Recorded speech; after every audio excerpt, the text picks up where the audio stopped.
Assalamualaikum warahmatullahi wabarakatuh. Perkenalkan kami dari kelompok 21. Kali ini kami ingin mempresentasikan tentang dampak penerapan sistem penilaian mandiri terhadap kepatuhan pajak penghasilan orang pribadi. Oke, selanjutnya. Ada 3 agenda yang akan kita presentasikan. Yang pertama ada pendahuluan, yang kedua tinjauan pustaka, dan yang terakhir adalah metode penelitian. Latar belakang masalah, yaitu perpajakan. Perpajakan memainkan peran penting dalam perkembangan setiap negara. Dana yang dihasilkan dari pajak perolehan hak atas tanah dan yang dihasilkan dari pajak akan dikelola dan digunakan untuk kesejahteraan rakyat. Rumusan masalah, apa yang menyebabkan wajib pajak lalai membayar pajak? Apakah sistem asesmen akan mempengaruhi wajib pajak orang langsung? Nah, di sini ada tujuan penelitian. Ada 3 bagian. Yang pertama ada penelitian ini bertujuan untuk mencari isu perihal apakah sistem produksi diri diterapkan secara efektif.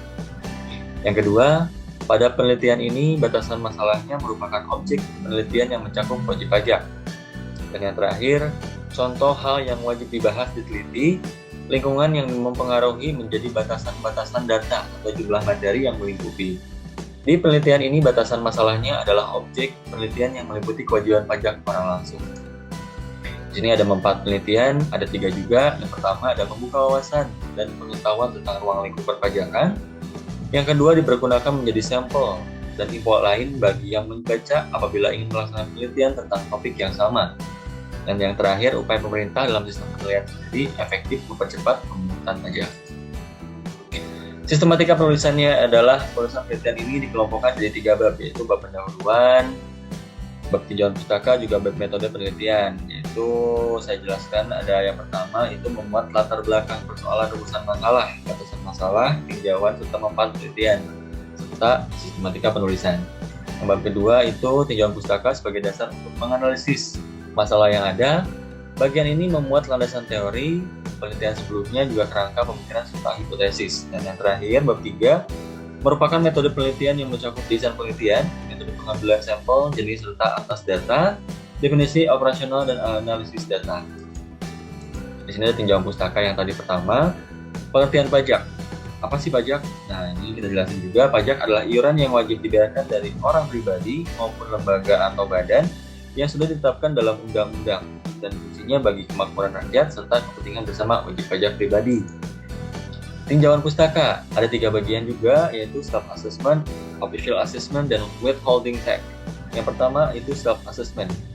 Wajib pajak diharuskan untuk menghitung sendiri besar pajak yang terutang, melakukan penelitian sendiri, melaporkan SPT atau surat pemberitahuan. Yang kedua, official assessment itu terdapat pengecualian dari self-assessment kepada wajib pajak yang terbukti melanggar aturan perpajakan dengan cara menyampaikan laporan dalam surat pemberitahuan pajak. Dan yang terakhir ada withholding tax, merupakan sistem pemungutan pajak yang dilakukan sang pihak ketiga, bukan wajib pajak yang bersangkutan ataupun fiskus, sehingga menyebabkan penghasilan yang terima oleh wajib pajak pribadi menjadi berkurang besarnya. Ada fungsi pajak. Yang pertama ada fungsi anggaran, misalnya untuk menyediakan fasilitas infrastruktur kota, memperbaiki fasilitas umum, memperbaiki sarana pendidikan, menyediakan fasilitas kesehatan, dan lain-lainnya. Dan yang kedua adalah fungsi mengatur.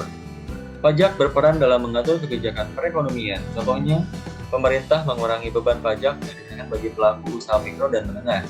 Dan yang terakhir ada fungsi stabilitas. Peran pajak untuk menyeimbangkan perekonomian seperti menangani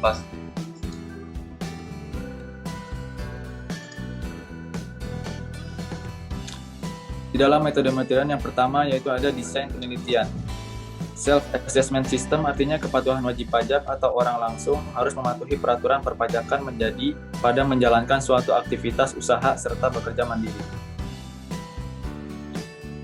Operasional variabel, variabel bebas. X sama dengan kepatuhan wajib pajak orang pribadi, variabel terkait. Y sama dengan penerapan sistem penilaian diri. A konstan, B sama dengan koefisien arah regresi.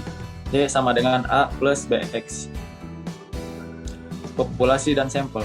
Populasi penelitian yang dipergunakan oleh pelaku UMKM di Indonesia, khususnya para pelaku usaha mandiri masing-masing wilayah, dengan menggunakan teknik pengambilan sampling. Jenis dan sumber data. Jenis data merupakan data primer serta data pembantu. Data diperoleh berasal akibat survei kuesioner terhadap 30 narasumber yang bekerja pada Biro Pajak serta Administrasi Perpajakan Indonesia. Metode pengumpulan data.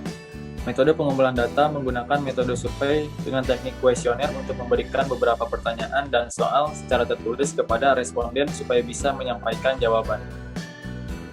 Metode analisis data. Yang pertama ada menggunakan software SPSS untuk analisis data dan menggunakan metode regresi linear sederhana dan analisis deskriptif.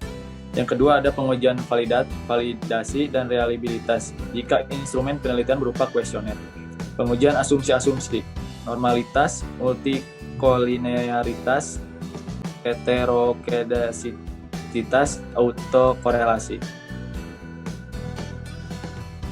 Metode pengujian hipotesis. Dalam pengujian hipotesis, peneliti harus bisa menginterpretasi hasil dari hipotesis yang dilaporkan dengan regresi sederhana. Sekian presentasi dari kelompok kami. Mohon maaf apabila banyak kekurangan. Wabillahi taufiq wal hidayah. Wassalamualaikum warahmatullahi wabarakatuh.